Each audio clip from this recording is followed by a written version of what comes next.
بسم اللہ الرحمن الرحیم۔ بسم اللہ الرحمن الرحیم۔ عزیز طلبہ و طالبات درجہ مولوی، مدرسہ بورڈ کی جانب سے آن لائن تعلیم کا سلسلہ جاری ہے، جس کے تحت سراجی کا درس آج دیا جا رہا ہے، جس میں دادا کے حالات بیان کیے جائیں گے۔ اس سے پہلے والد کے حالات بتائے گئے تھے، اب اس سبق میں دادا کے حالات بتائے جا رہے ہیں۔ دادا کی 4 حالتیں ہیں۔ اگر میت نے دادا کے ساتھ ساتھ لڑکا لڑکی پوتا پوتی، لڑکا پوتا پرپوتا نیچے تک ان میں سے کسی کو چھوڑا ہے، تو ایسی صورت میں دادا کو سدس ملے گا۔ اور دوسری حالت یہ ہے کہ اگر میت نے دادا کے ساتھ لڑکی پوتی پرپوتی ان میں سے کسی کو چھوڑا ہے، تو ایسی صورت میں سدس مع العصبہ دادا ہوگا۔ اور دادا کی تیسری حالت کہ اگر لڑکا لڑکی پوتا پوتی نیچے تک ان میں سے کوئی نہیں ہو، تو ایسی صورت میں دادا عصبہ محض ہوگا۔ گویا دادا کی 3 حالتیں ٹھیک وہی ہیں جو باپ کی 3 حالتیں بیان کی گئیں اس سے پہلے والے درس میں، کہ اگر لڑکا پوتا پرپوتا ان میں سے کوئی ہے تو ایسی صورت میں دادا کو سدس ملے گا۔ لڑکی پوتی پرپوتی ان میں سے کوئی بھی ہے تو دادا سدس مع العصبہ ہوگا۔ اور تیسری حالت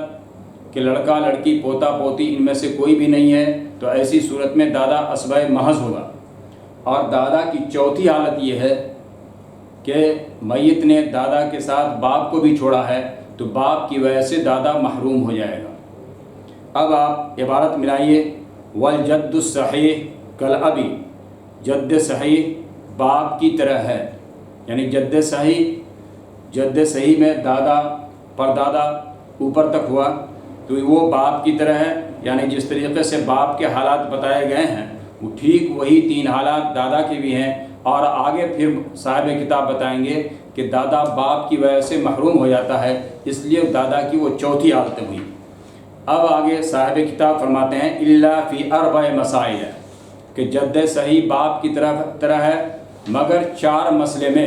جد صحیح باپ کی طرح نہیں ہے، یعنی 4 مسائل وہ ہیں جس میں باپ اور دادے میں فرق ہے۔ یہ عبارت بہت ہی مختصر ہے اور اس کی تشریح ذرا لمبی ہے کہ باپ اور دادے میں کن کن مقامات میں فرق ہے۔ وہ 4 مقامات کون کون سے ہیں جہاں پہ باپ اور دادے میں فرق ہے؟ تو اس میں سب سے پہلا مسئلہ آتا ہے جہاں پہ حقیقی اور اللتی بہن کے حالات بیان کیے گئے ہیں۔ ان میں یہ بات بتائی گئی ہے کہ حقیقی اور اللتی بہن یہ باپ کی وجہ سے محروم ہو جاتی ہے، اور دادا کی وجہ سے امام ابو حنیفہ رحمۃ اللہ علیہ کے نزدیک تو محروم ہوتے ہیں، لیکن امام صاحبین رحمۃ اللہ علیہ یعنی امام ابو یوسف اور امام محمد رحمۃ اللہ علیہ کے نزدیک یہ لوگ محروم نہیں ہوتے ہیں۔ تو گویا دادا باپ کے قائم مقام نہیں ہوا، دادا اور باپ میں فرق ہوا صاحبین کے قول کے مطابق، یعنی باپ کی وجہ سے تو امام حنیفہ رحمۃ اللہ علیہ اور صاحبین یعنی تینوں کے نزدیک، ائمہ ثلاثہ کے نزدیک باپ کی وجہ سے حقیقی اور اللتی بھائی بہنیں محروم، لیکن دادا کی وجہ سے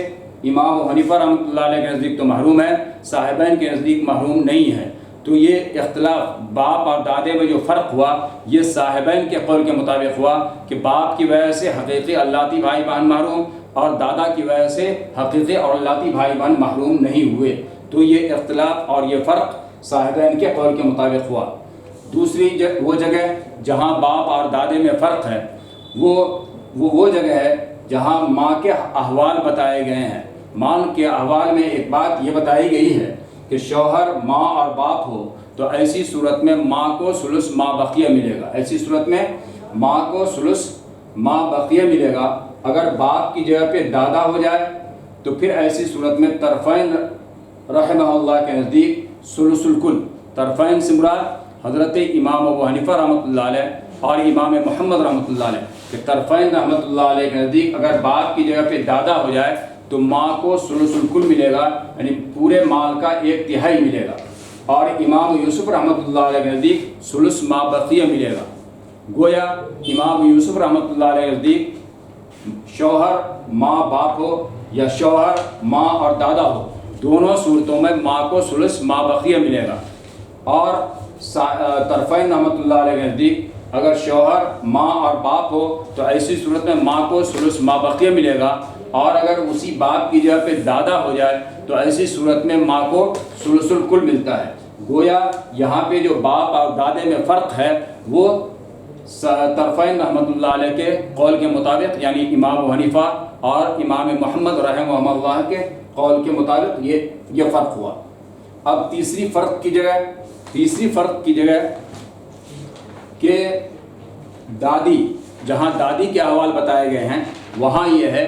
کہ باپ کی وجہ سے دادی محروم ہو جاتی ہے اور دادا کی وجہ سے دادی محروم نہیں ہوتی، کہ باپ کی وجہ سے دادی محروم اور دادا کی وجہ سے دادی محروم نہیں ہوتی۔ تو یہاں پہ یہ فرق ہو گیا باپ اور دادے میں کہ باپ کی وجہ سے دادی محروم اور دادا کی وجہ سے دادی محروم نہیں ہوتی ہے۔ اور چوتھی جگہ وہ ہے جس میں یہ مسئلہ بتایا گیا ہے ولا کی تقسیم کا، کہ اگر کوئی غلام انتقال کر جائے، آزاد کردہ غلام انتقال کر جائے اور اس کا کوئی بھی وارث نہیں ہو سوائے موتق کے جس نے اس کو آزاد کیا ہے اس کے بیٹے اور باپ کے، کہ اس موتق کا، آزاد کرنے والے کا بیٹا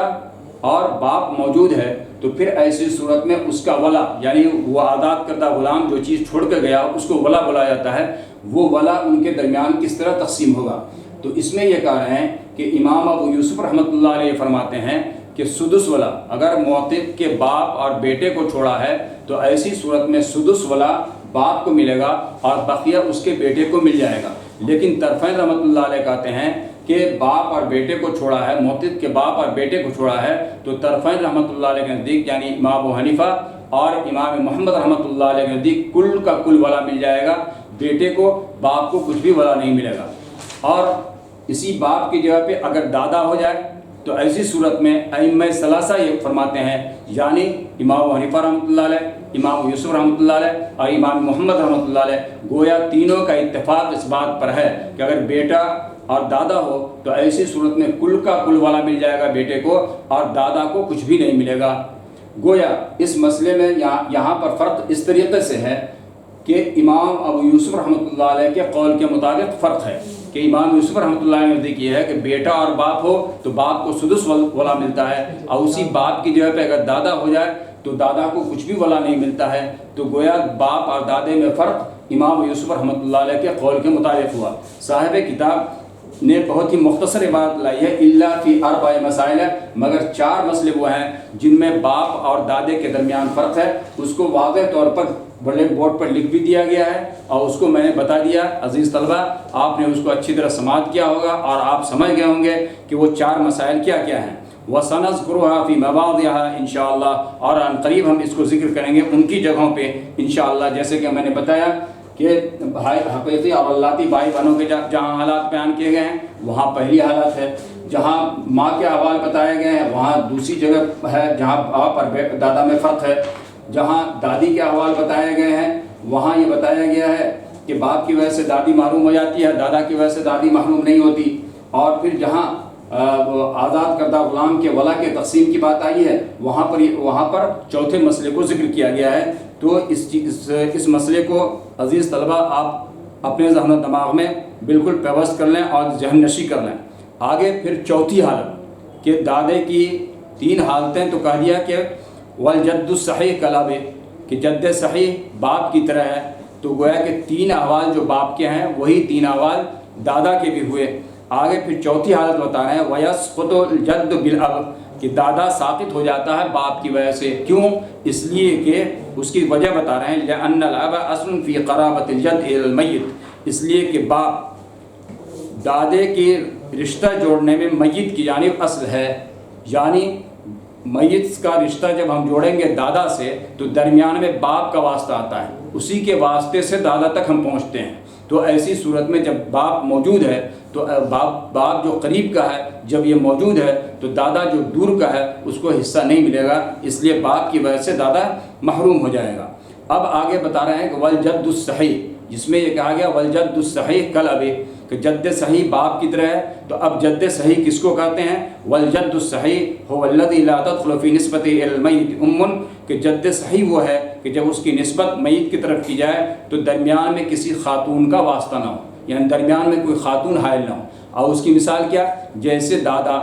کہ دادا کی نسبت جب میت کی طرف کرتے ہیں تو ایسی صورت میں باپ درمیان میں واسطہ ہوتا ہے، اس لیے دادا جد صحیح ہوا کہ درمیان میں خاتون کا واسطہ نہیں ہے۔ اس کے برخلاف آپ لیجئے نانے کی مثال لیجئے کہ نانا کی نسبت جب ہم میت کی طرف جوڑتے ہیں تو درمیان میں ماں کا واسطہ آتا، ماں کیا باپ، تو ماں کے واسطے سے ہم نانا تک پہنچتے ہیں۔ تو گویا کہ میت کی نسبت جب ہم نانے کی جوڑیں گے میت کی طرف نسبت میت کی طرف، تو ایسی صورت میں درمیان میں ماں آ جاتی ہے، اس لیے نانا جد فاسد ہے اور دادا جد صحیح ہے۔ تو یہ تعریف کی گئی والجد الصحیح هو الذي لا تدخل في نسبته الى الميت ام، کہ جد صحیح وہ ہے کہ جب اس کی نسبت میت کی طرف کی جائے تو درمیان میں کسی خاتون کا واسطہ نہ ہو۔ عزیز طلبہ، آپ نے دادا یعنی جد صحیح کے احوال کو بغور سنا۔ اس میں اگر کوئی آپ کو دشواری ہو سمجھنے میں یا آپ کا کوئی اعتراض ہو تو کامنٹس باکس میں اسے ضرور لکھیں، انشاءاللہ اس کا تشفی بخش جواب دیا جائے گا۔ آج کا سبق اتنا ہی، بقیہ آئندہ انشاءاللہ۔